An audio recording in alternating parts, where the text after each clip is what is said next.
Hello my darlings, and welcome to another episode of Read OMC. Today we are continuing with our chapter book, Hope Was Here, and we are on chapter 11.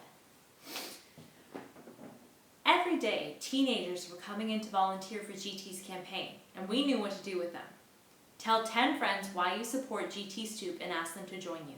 Make sure that people are registered to vote for GT. Write a letter to the Mulhoney Messenger telling why you support GT's election. Cecilia Culpepper published the letters and an editorial of her own demanding the opening of the tax assessor's office and insisting the mayor release proof that the dairy paid its local taxes. "We are conducting an internal investigation," said the mayor in response. "The assessor's office will be closed to the public until the investigation is complete." Not good enough. Braverman fumed when he read it. Back at the diner, GT was driving himself too hard. Twice I'd seen him steady himself against a wall when he was walking.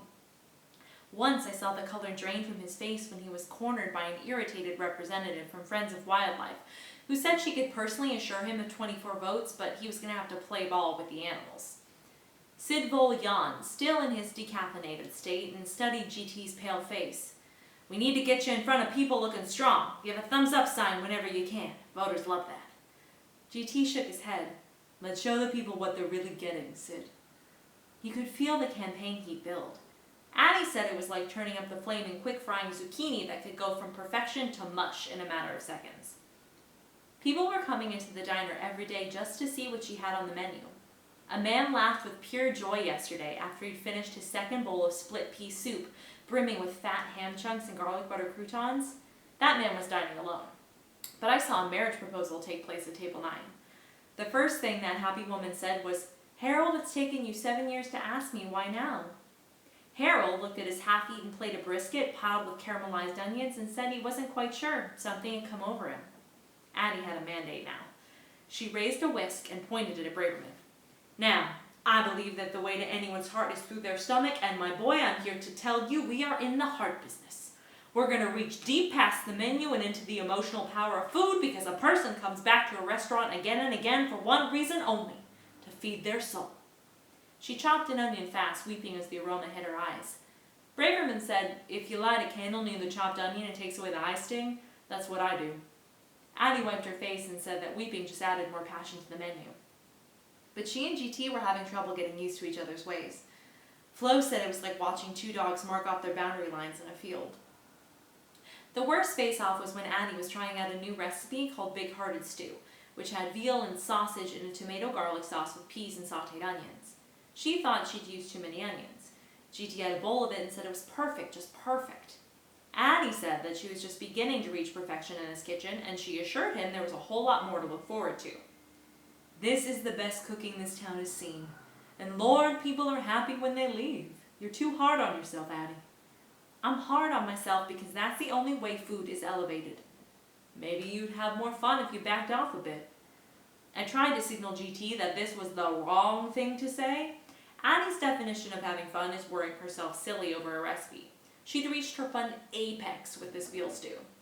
Addie snarled, "GT, there's too much onion in this dish and I'm not going to serve it until I've got it right. I'm putting something else on the denouement." GT said he'd already written out the specials page for the menu for tomorrow and he'd rather not do it again. "I'll do it then," Addie half shouted and grabbed a pen and paper and started printing. "Addie, that's plain wasteful. We can't afford to be throwing out perfectly good food." Addie looked away. I prayed to God she'd hold it together. But everything was unraveling. 4 burglaries occurred in town in the same humid rainy week. One of them was at Adam's house. "They took everything out of the drawers in my room," he cried. "They took my mom's antique clock. They took the stereo and the TV and my dad's campaign button collection that went all the way back to Teddy Roosevelt." He stared off, shaken. My hands turned to fists. "When they come into your house, it's so personal." He was fighting tears. I put my hand on his shoulder. Deputy Babcock said it seemed like the work of the same person, maybe 2 people working together. "Not real swift ones either," she commented, drinking her second cup of coffee at the counter. "They were messy jobs. Whoever it was, though, knew people's patterns, when they'd be home, gone to work. Interesting that whoever it was only burglarized the house as the people who signed GT's petition. or who work with the campaign. She adjusted her shoulder holster with a very real pistol. Flo told me that Deputy Babcock used to be a police detective in Minneapolis and moved to Mulhoney to take care of her mother, who lived here and couldn't get around by herself anymore. Brenda's got connections way up the pole, Flo told me. Sheriff Greaves isn't too happy about that. Better get the word out, Deputy Babcock said to me and Flo. Batten down the hatches. Batten, from Webster's. A thin, narrow strip of lumber used especially to seal or reinforce a joint. Hatch, an opening in the deck of a ship or in the floor or roof of a building. I'd like to know what's being done to find those burglars, GT shouted from the steps of Town Hall after Millstone refused to meet with him about the robberies. Sheriff Greaves is conducting a thorough investigation, said a spokesperson for the mayor. We have no farther comments. Well, I do, GT shot back. Give the mayor a message from me. Tell him that lies and dirty tricks never win in the long run. Tell him that fear is no way to govern people. He can refuse to meet with me from now until Election Day, but I will not be silent. Cecilia Culpepper printed it word for word in the Mulhoney Messenger. The next day, the Real Fresh Dairy canceled all their advertising with that paper. A few other small businesses pulled their ads too. That's going to hurt Cecilia financially, GT said to me. The dairy was her biggest advertiser. She's had to run that paper on a shoestring since her husband died. My Lord, what we human beings do to each other in the name of politics. We were out back by the flowering trees. GT was holding Anastasia, telling her how he'd pruned back the branches so the lush leaves could grow. He told her a story about the mustard seed that was one of the smallest seeds in the tree family, but had turned into one of the mightiest. GT said you just never know what can happen when you start planting little seeds. I went back in the diner to work. Lou Ellen was delivering orders and watching GT and Anastasia out the window. She was a pure mess of feelings, running herself ragged, trying to work and take care of her child, but wanted to help. Lou Ellen, you want me to take table 12 so you can go out and I need the money, Hope. I wasn't doing it for the tip. I don't need charity, okay? Lou Ellen, if I can do anything to help, like babysit, whatever, just ask. She looked down. That's real sweet of you. Everyone here's doing so much for me. GT said Anastasia could stay here as long as I need. She gripped her order book. I'm not used to people helping, except for my mom. I nodded. It's good you got her. Her face just caved in. I grabbed her limp hand. She was looking out the window at GT, who was trying to get Anastasia to touch the flowers on the trees. He put her little hand on the leaves, but it just fell back to her side. I named Anastasia because it was a really big name and I wanted her to do something big in the world. I don't know if she'll ever be able to do much of anything. A tear went down Llewellyn's cheek. She doesn't have a dad either. Poor kid. Neither do I said. Some things you learn to work around. Llewellyn looked sympathetic. Where's yours? I don't know. Where's hers? I don't know either. I smiled. Maybe it's some kind of virus. Yeah, she half laughed. The jerk virus. A man in her station signaled for his check. Llewellyn steadied herself and wrote it up.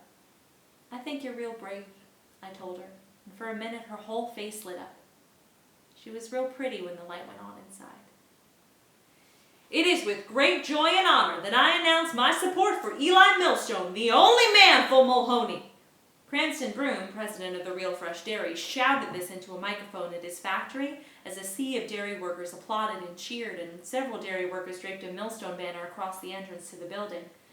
Every dairy truck you see will proudly bear a Vote for Eli poster. That's how committed we are to this mayor. Braverman Adam and I were across the street watching. Braverman's face looked rigid. He sipped the last of his coffee, crushed the styrofoam cup in his hand. Braverman was becoming caffeine man. In his spare time, he worked on the Students for Stoop newsletter and wrote articles for the Mulhoney Messenger about the campaign that never got published. Cecilia Culpepper told Braverman that his articles sounded more like editorials. He needed to report the facts, be a dispassionate observer of the political scene. Braverman said that anyone who was dispassionate about this election was brain dead. I was getting worried about him. That young man's got a deep relationship with GT, Flo explained to me. It's killing him to hear the things Eli Millstone is saying. It's killing all of us. Now, I don't think G.T. Stoop means to be doing this town any harm, but I believe we need to let him know that running for mayor with no experience in leukemia is making a travesty of this office and is insulting the voters. We all have to understand that this man is not only sick, he's deluded. Every one of his accusations is bosh. But G.T. went for broke and challenged the people. Eli's been going around telling you that everything I've said was false. Either I'm the biggest barefaced liar you've ever met or I'm not. You've got to decide. Braverman started following Millstone's campaign everywhere after that, asking, "What about it, Mr. Mayor? Is G.T. Stoop the biggest barefaced liar we've ever met? Or are you?" The last hour of my shift, and it had truly been one of those days. Everything went wrong in the kitchen. My orders were backed up. I had hungry people glaring at me like I was personally responsible for their starvation. At the galley window, "I ordered that tortellini sausage stew 20 minutes ago, Braverman!" He slammed a pan. "It was 10 minutes ago." "Oh, please." I had a table full of gimmies. "Gimme water, gimme ketchup." Mrs. Scarlatti was perched at the counter trying to set me up with her nephew, Louis. "A nice, thoughtful boy," she said. "Wouldn't hurt a fly." That means spineless in Brooklyn. I delivered the world's best chef salad with crumbled bacon and a large bowl of Too Good chili to the people on table 17, who could see how busy I was and kept telling me not to rush. Brenda Babcock was sitting at the counter drinking iced coffee. She was in street clothes today, white pants and a bright flowered shirt. She didn't look like she crushed bad guys under her heel in that outfit. I placed a slice of Addie's fresh coconut layer cake in front of her. That's when we heard the blood-curdling scream. "Oh God, oh God!" The pretty woman on table 17 shrieked it, covering her face. I ran over. The man with her looked furiously at me. "There's half a dead mouse in my wife's salad!" This had to be a joke. The whole restaurant went silent. Then Deputy Babcock was there next to me. I looked in the salad bowl, saw the top half of a dead, gross rodent, mouth open, covered with Roquefort dressing. Llewellyn screamed. I backed away. The man stood up. "This is the most disgusting thing I've ever seen!" He took his soup spoon and held that thing up for everyone to see. Wails of disgust and disbelief. Braverman ran to help me from the kitchen. He looked in the bowl, stunned. "I want to go," the pretty woman cried. "I might have touched it. Oh my God, it might be crawling with disease." Customers are beginning to gather around us. "It's really a mouse." "Don't look, Bobby. Inexcusable." "Sir," I began, "there's never been anything like—" "We'd heard this was a good, clean place," the man snarled. "Believe me, you'll hear from our lawyer." Braverman took the salad bowl.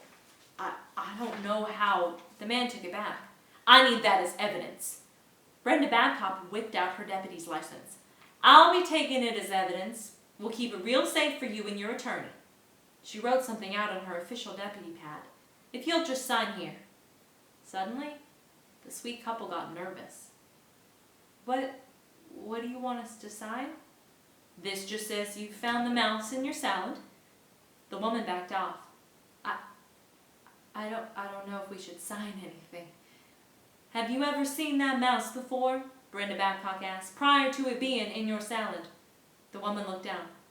"How could I have seen it before?" "Have you, sir?" "Of course not." "Then would you sign here, please?" The couple looked strangely at each other. No one spoke. Then a nervous smile. "I think, officer," said the man, "we just like to forget the whole thing." "You will not be pressing charges then?" "No," they said together. "May I see some identification, please?" "Why?" asked the man. "Would you want to see that?" "Because I maintain the peace in this town." Hard to argue with that. They took out the driver's licenses. Deputy Babcock wrote down the information. The woman gulped. "What are you going to do with the mouse?" "I'm going to have the crime lab check it." "For what?" "How long it's been dead? Is it native to these parts? I see you're from Michigan." "We're traveling through," the man offered quietly. She handed their licenses back to them. "Enjoy your stay." The man put a 20 on the table and they walked quickly out the door. Deputy Babcock turned and addressed the diners. "Go back to your meal, folks. I think we had some visitors who were trying to shut this establishment down." A collective gasp. And Deputy Brenda Babcock, crime-fighting ace, raised a humble hand like it was no big deal that she just saved the Welcome Stairways from scandal, asked me to keep her cake for later, and marched out the door holding that salad bowl that was sure to reveal major mouse tampering and God knows what else. Alright, my darlings, that is the end of our chapter today. I love you very much, and I will see you soon.